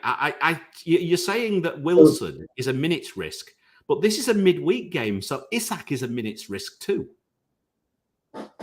Which one is more prone to injuries? Which one is second choice? No, not both, actually. Second choice, more prone to injuries, always gets injured, right? And is, I mean, here are the minutes. Isak's minutes going backwards from 35 down. 90, 90, 16 was the rest. 65, 90, 86, and then another rest. He's playing 90 minutes. Wilson never plays 90 minutes. No, he so hasn't. Wilson, you're looking at probably 70 in one game, and if you're lucky, 30 in the other. 100 total minutes. I still think 15 minutes per game. I agree with Zod. I think they're both minutes risks. I don't think you can really rule both of them out with respect to minutes risks. Now, who is the bigger minutes risk? Callum Wilson. Look, Callum Wilson is not going to get more than 100 minutes, and Isak is going to get more than 150 minutes. So let's see next week. Let's see next week. I mean, I can't believe I'm sat here fighting Callum Wilson's corner. I mean, how fucking strange is that? Well, you're going to be bringing in Mahrez and Wilson, and then that'd be marvelous. I mean, just whilst we've got him on the screen, we've got Joe Linton sat there stood there on the far side, looking really smug. I mean, is he I've got this March problem in May, as I keep talking about. Is he my March option instead of Isak or Wilson if I wanted to keep Watkins? I mean, I would want Isak. I think I prefer Joelinton to Callum Wilson though. Just I like Joelinton's versatility in the sense that he can play wide left or he can play in central midfield, and both those areas have like some kind of tactical advantages this game week. So I really like Joelinton as a punt again. So you see, my option. This is the problem I've got, right? Is I've obviously got this dead spot. I've got March with a flag. I've got an option. I've got Watkins and Haaland. Haaland's going nowhere. Watkins I don't want to sell, but I'd have to sell Watkins for Isak, right? That's it. And then I'd have to then rely on my bench if March is not fit, unless I took a hit for March and took him out for Joelinton, for example. I couldn't do that because I've got 4. So then that would mean with 4 Newcastle. So I'd have to make a decision on who I go for that other that 5th spot, right? That fifth spot. It's not easy. I'm in a bit of a mess, actually. I can't wait for this season to finish.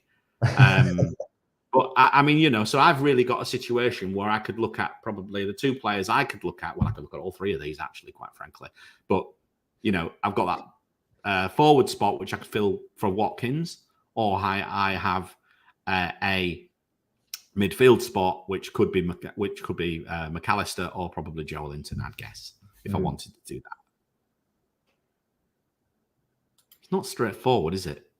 Is Joelinton worth the risk? I think he's flagged as well. I think he's got a knock. I'm sure I heard somewhere he's got a knock. He's not flagged on the game, but I did hear. No. I thought I saw something on Twitter. If he's fit, is he worth a punt over? Would you punt on Joelinton over? Would you dare? Here we go. Would you dare going without Isak this game week? Would you dare? Bear in mind, you'd probably be captained a lot. Yeah, I would. So here's the thing: if we hear that both Isak and Callum Wilson are starting in the first game against Leeds, right? Then we know Callum Wilson is going to be central, and Isak's effectiveness is going to be a little bit dampened because he's going to be a little wide. Yeah. If that's the case, if we get some kind of leak or something like that, like I'm not captaining Isak in that scenario. And I think in that case, it's perfectly fine to not own Isak. If we learn that Callum Wilson is not starting in that first game, then I think it's crazy to go without Isak. I think you have to get him. Fucking Callum Wilson team leak. There'll be some panting going on again. You watch. Everyone will be trying to buy Callum Wilson. Callum Wilson. It's the truth, man. I'll captain him. I'll buy him and captain him. There we go. No, you won't. Don't do it. I'm on the beach. Should have got Mars while you were on that beach, Mariner. Good God. Right. Oh, God. Well, bloody hell. I've just shown the captain metric by mistake. Anyway, who cares? Why did that button go 3 or 4 times? Anyway, there's the summary. We'll see it in a second. If for those very, very clever people did this spot it, though. There's the summaries, which we can just timestamp at 1:28:18. So if you want to come and have a look at the summaries of the matchups, let's do that. You can just come back and just check everything out, including the 2 double game week, including the double game week fixtures. Should we have a look at the captaincy metric, Gabe? Let's do it.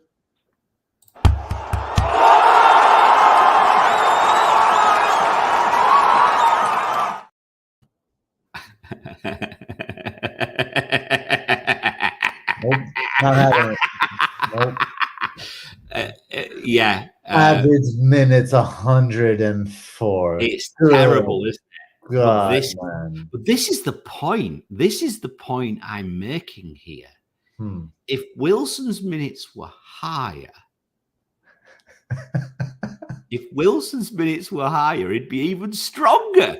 If Darwin Nunez could finish, he'd be Erling Haaland. Oh, shut up. Give me if reality was different, then our analysis would be different. Smash this fucking computer in a minute. Right, listen. Fucking hell, salty. FPL salty. This is very, very straightforward as I see it. Okay. As we've just been discussing, you've got Newcastle and you've probably got Haaland if you think he's going to play. He's still right up there. Obviously, his minutes are down. Does Haaland need an awful lot of time to get a couple of goals and then, give you a very nice captain return? No. Is this the week that Haaland's ownership's going to be low where you might be able to benefit from it? Possibly. Maybe it is the week to actually stick on Haaland, oddly enough. But Rashford then sits there. So we've got Wilson, Haaland, Isak, Rashford, KDB back in form. Then you've got Salah. You're a long way down before you get to players like Watkins and people like that. Notice how low Brighton are, Gabe. They're not captaincy options this week. Away, tricky fixtures. Brighton are not captaincy options, in my view. So I am firmly in the Newcastle or Haaland camp. That's where I am. Yeah, Isak or Haaland. Yeah, I think is I think those are the options. Now I will say Haaland. This is Haaland. You're betting on the talents. This is not Sean Dyche data for the most part. Yeah, true. Right. So yeah, absolutely. Yeah, definitely. So we are in a situation where, I mean, again, we're back in this sort of like scenario where we've been looking at, there's been so many manager changes this season. Yeah. You keep losing the history of how teams set up. And for that reason, you look at those teams, look at the Newcastles and Man Cities of this world, they're obviously very stable, but who are they playing? The thing is, I still would argue that Newcastle have more than enough to turn Leeds over. Just like I think Manchester City have got more than enough to turn Everton over. The issue is that Champions League game it's at home. Will it be next Wednesday? I'd guess. Will it be? I think. This week. So next Wednesday. So that game is looking like it's massive. It's just massive for Guardiola. So if Manchester City are fortunate enough to get themselves into a lead, Haaland will 100% be coming off the pitch. Won't he? Yeah. I mean, obviously, maybe they're not going to be that. Maybe they might, but they've still got to win the game, and this is the thing. And that's what I do think. Everton away is not so straightforward. I think I am siding with a Newcastle asset. There we go. I think I'm siding with a double game week, but I can't go against anyone who said I'm going to captain Haaland. I wouldn't try to dissuade them. Yeah, and actually, and a player that's not on here is Trippier. Oh, he's miles down because he hasn't had a single return in ages. Yep. He's miles off the bottom of the scale. I mean, before Trippier was a captaincy option. I don't think he's had a return in 8, Gabe. I think it's 8 now.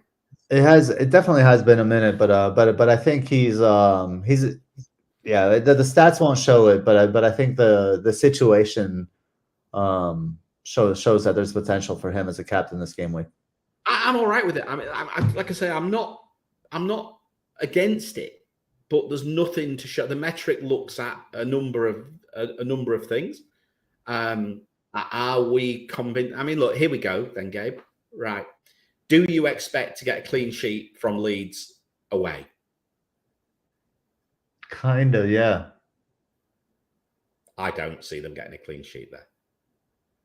Do you expect to see them getting a clean sheet against Brighton at home?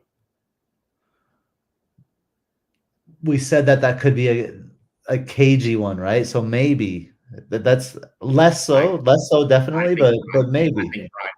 I think Brighton score. If they can prevent, I reckon you're relying on attacking returns for a captaincy for a defender. There we go. For sure. Yeah, and that's my problem. I mean, look, am I playing double Newcastle defense? Yes, I am. I'm going to have to. I've no option. Yeah. Is that differential enough for me? Probably not, because most people are. But unless, I think most people are going to have double Newcastle, but they maybe got double Newcastle attack rather than double Newcastle defense. But yeah, that would be where I am with it all. I like Trippier for this week. I don't necessarily like. I don't like him for captaincy. I would definitely go with a heartbeat Isak over Trippier for captaincy in a heartbeat. Wouldn't even be. Not even a discussion for me. What if he's starting wide with Callum Wilson? Well, I'd captain Wilson. But what if you don't have Wilson? I will. If I get a team, is there a team league? Is it possible? So if there's a team league and they both start, you're taking a -8 to bring Wilson in? No, I don't need to. I can do it for free. I can do it for free. But I'd have to play. I'd have to leave March. Don't you have 3 Newcastle? Oh fuck! No, no, I don't. No, I only have 2. You have the 2 defenders and you have Isak, right? No, I ain't got Isak. Oh wait, you're gonna get Wilson over Isak if they both start? Yeah, that's madness. Why not? Because Isak will start the second match and Wilson won't. That's why. Look,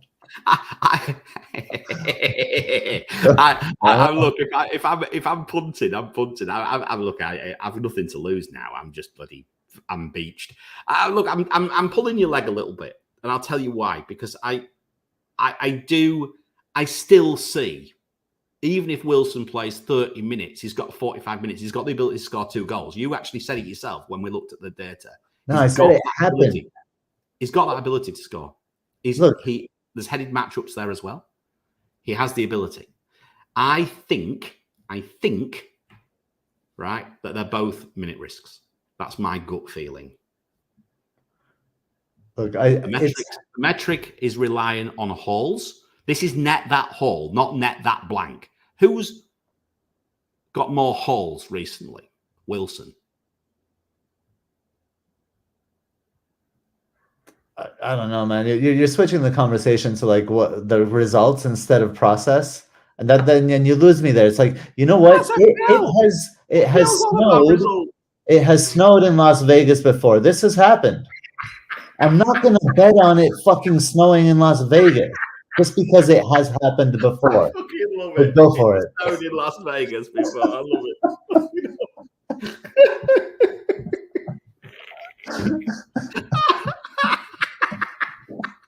Oh, fucking love it. I might just buy Joe Linton and captain him. No, you got to buy Wilson now. I have to buy Joe Linton. We'll see. We'll see. I don't know. I've got this fucking little devil sat on my shoulder about Callum Wilson for some reason. I don't know why. Mind you, that little devil was sat on my fucking shoulder last season about Mahrez, wasn't it? I remember. Yeah. Is it the same devil though? That's the thing we don't know. It might be what if this devil knows what he's talking about? If I bring Callum Wilson in and Isak goes mad, I will flip. Yeah. But if I bring Isak in and Callum Wilson goes mad, I think I'll smash the house up. See, for me, that's more part of the course. Most things have been moved out. I don't know if you can tell, it's rather echoey in here today because curtains have gone and this, that, and the other. So most things are out now. Anyway. All right, look, that's what it is. It's a shootout between Wilson and Isak, if you ask me, for captaincy with Haaland. That's it. End. Ignore the devil. Ignore the devil. Ignore the devil. Right. Let's have a look at some questions, Gabe. What we got? Anything interesting? We've got some on. We've got some questions within Discord. We do. Let me get to the right date here. There we go. Right. Don't ask last week's questions. We've done that before. I was on like game week 31 or something like that. Game week 36. Dawn Black Dragon comes in. Game week 36. Play 2 defenders. Estupiñán, Botman, TAA. Easy. Botman, TAA. Bench Estupiñán. Yeah, 100%. Yeah? Yeah. Yeah. Benching Estupiñán. Here's mine after dumping Watkins and Trippier for Kane.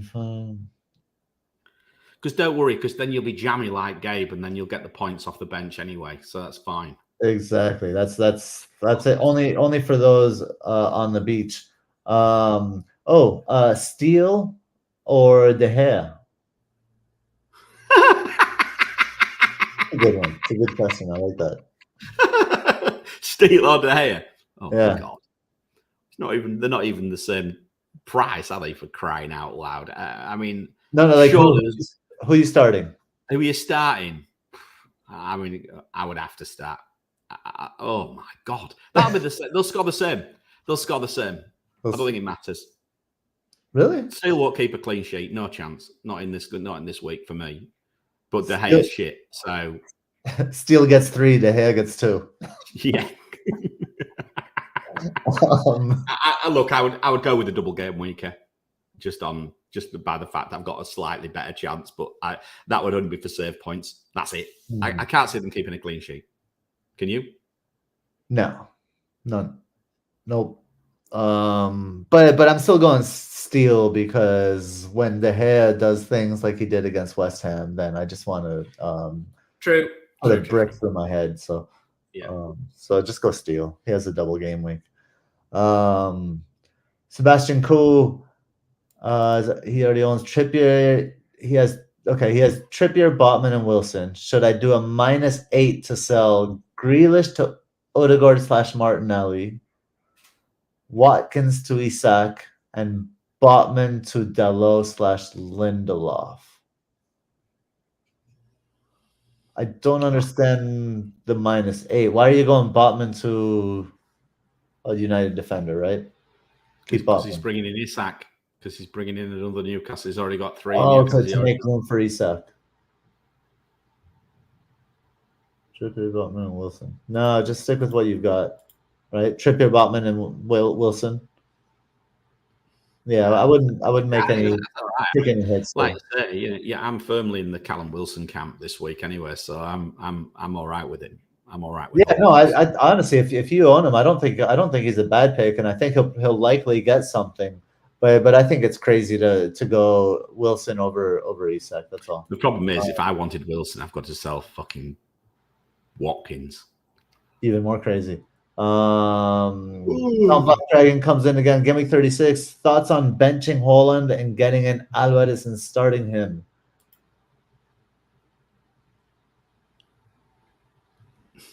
No.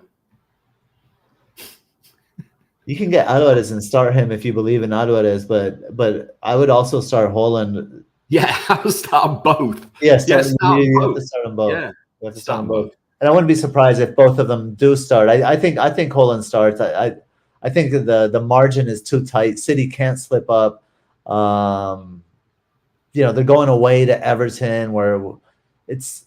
I think you might be creating yourself a benching headache there, sort of like in a roundabout way. I've got a funny feeling that third forward place might actually then give you a real question as to which player you bench. Be aware of that. That's my gut feeling somewhere in there. I'm thinking that's the third slot. That's why he's thinking about benching Haaland. So because he's thinking about benching Haaland, I'd imagine he's got a strong 5 across midfield. Right. Seems a bit, doesn't seem right. It sounds like you might just net points off against each other doing that. Yeah. That's it for Discord. All right. So let's have a look at the other starred questions. So I'm just looking through. There's all sorts of, just looking for the questions because I don't think we need to do too much. There's a lot of comments and things, but I think what we'll do. Here we go. There's odds considering Pope for a triple defense. Triple Newcastle defense. I mean, I think the upside is in the forward. I tend to agree. Oh, it's the wrong one. What am I doing? That one. Oh, I want to go back to this. I want to go to that slide. Newcastle's fixture difficulty 1.7 defense there. And what's that one at the bottom? I can't see it because I need to take it off the screen. Minus 1.5. I don't think it's a treble. I don't think it's treble defense week. Yeah, that's my take. I would agree. Is Wilson expected to rise in price? If so, I can't wait for leaks to bring him in. I've no idea. I've not even looked. I'm so disconnected from FPL right now. Asad Ali, what do you think of Alan San-Maximan in the double game week, Gabe? Well, if anyone's a minutes risk, it's him, surely. But what do you think of him from a perspective of your lens, Gabe? Because I think that's what Asad's asking. Yeah, I like him in that first matchup against Ailing. I think he's just like the exact type of player that can really take advantage of Ailing's weaknesses. So if he's fit, I love San-Maximan's prospects. I think he's a great differential. If fit, the thing is, since he's just coming back from injury, you have to wonder if he will start both games as well. And that's what would turn me off. But as long as he starts that Leeds game, I think it could be a Callum Wilson-esque. That's exactly the point I was going to make. It's another Callum Wilson. It's another Callum Wilson punt. He's absolutely he's a potentially explosive. To me, if you were free hitting every game of every week of the season, San-Maximan, if fit, would be in teams more often than not, because then you could get rid of him the next week. Yeah. Do you know what I mean? Yeah. He's a prime free hit player. It's such a shame he wasn't fit when I went to free hit, because I would have 100% gone for him. 100%. Yeah. He just strikes me as that type of player, really. What else have we got? Anything else?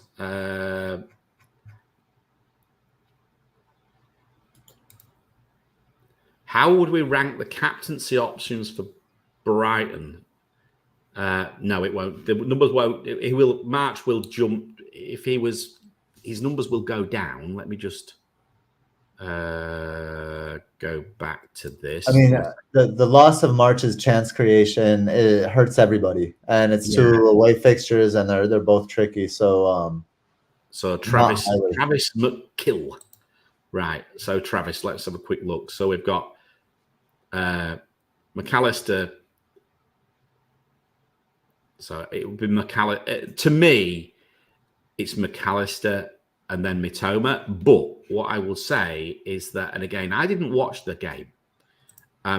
Someone said to me, I sort of said, I'm so pissed off with Mitoma, I feel like I could sell him. But someone went, I can't remember who it was on Twitter, someone went, did you watch the game? I said, no. He said, he was unlucky. He was unlucky.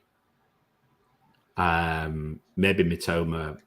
Mitoma does have that ability to get a goal out of nothing, doesn't he? Mm-hmm. Yep. That's the thing about Mitoma. He's got that in his locker. He's done it before. When we've captained Mitoma this season, he's done all right. Where's the upside? If you were to choose, if I tied you to a bloody post and put a gun to your head, Gabe, for a Brighton captaincy, who would you go for? Mitoma. Yeah, I think I would as well. Even though the metrics say something different. Yeah. Yeah, I tend to agree with you. Yeah. I thought you would say that. Seems quite quiet on here tonight, and probably the time of day that we're doing it in London and this, that, and the other. But anyway, it's fine. 1 hour 48. Unless there's any more questions, guys, and we'll give you 30 seconds to get them in. If you've got any questions, fire right now, because Gabe and I we just need to do a couple of other little bits and bobs before we get out of here. So let's get let's do the mini league, which is there. Let's say thank you to some haulers first, Gabe. Do you want to do that? Yep. We'll start with the super haulers: FPL Robbie, Greenback Golf, Daddybot, Tahir, and Harbor Boy. We have our Patreon subscribers. Throw them in there now. Elron, Lucia, and FPL California. And then our haulers. Here we go. Great list of friends: Dread FPL, FPL Craig, Podna, Kevin Rose, FPL_Saffer, Connor Hunt, FPL Mike Halpin, Donny FPL, Oscar Arias, William FPL Teacher, Blonde, S. Scotters M, FF Casuals Pod, Tom Gorsuch, Tavindra Raj, Lindsay O, FPL DG Boy 88, Akshay, Dom, Claire FPL, Catherine A, Salah the Samurai, Antonis Antonopoulos, Harry Not Kane, Neil, Sebastian Coe, and Benjamin Lockwood.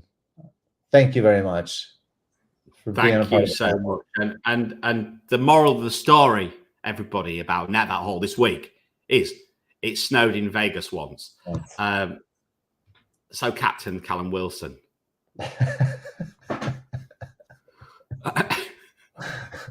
Callum Wilson was healthy once. Callum Wilson was healthy once. And, okay, and the mini league after game week 35, the constant gardener, Jack Henry Norris. Very formal, that, isn't it? 49 points, though, Gabe. Fuck. How the hell did anyone get to 49 points this week? Well, I'll tell you, because I put his team up, because I needed to have a look. Mahrez. Fucking Mahrez.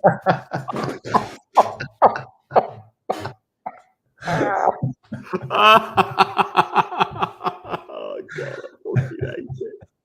Oh, God, so That's how you do it, Mariner. How many players do I? I mean, he's got Edison, so we'll take the piss out of him for that, but he's still top of our mini league. But he's got Trent. He's got a -1 from Dunk. He's got Salah, McAllister. There we go. So it's Salah. It's the McAllister. It's the McAllister and Mahrez, which is the difference between me here this week. It's tiny blasted margins, isn't it? Just tiny margins. The wrong one, as usual. What's the story of my fucking life? Tiny margins is Story of my life this season. Fuck. Ends up being about 60% of your game week points is those tiny margins. and Klopp has better hamstrings than Callum Wilson, according to Travis. So there we go. Oh, fucking hell! I don't know. I don't know anymore. I'm nearly completely done with all this, but no, it's fabulous. So no problem. Gabe, thank you very much. 1 hour 50. Let's get out of here. Gents, it was a pleasure. Thank you for joining us, all you haulers. If you haven't hit like and subscribe, we've not asked all show, as usual. I know a few people asked in the comments, but please do. 2 more weeks to go. Game week 37. 1 more week for me, because game week 38, my stuff will be in a container heading to Dubai. Hang on a second, Gabe. 16 days, 7 hours, 53 minutes, and 3 seconds. If that plane's late, I will be fucking pissed off. You can finally get out of that tropical paradise. Don't get me wrong, I don't dislike Singapore at all, but I'm ready. I'm ready to go. But anyway, there we are. That's live. That's live. Right, Gabe. Thank you very much, my friend. Haulers, thank you so much. We will see you all next week. May you get some green arrows. May you not punt on Callum Wilson, but if you do, then may you haul. May you haul. Take care, guys. Bye-bye. Peace.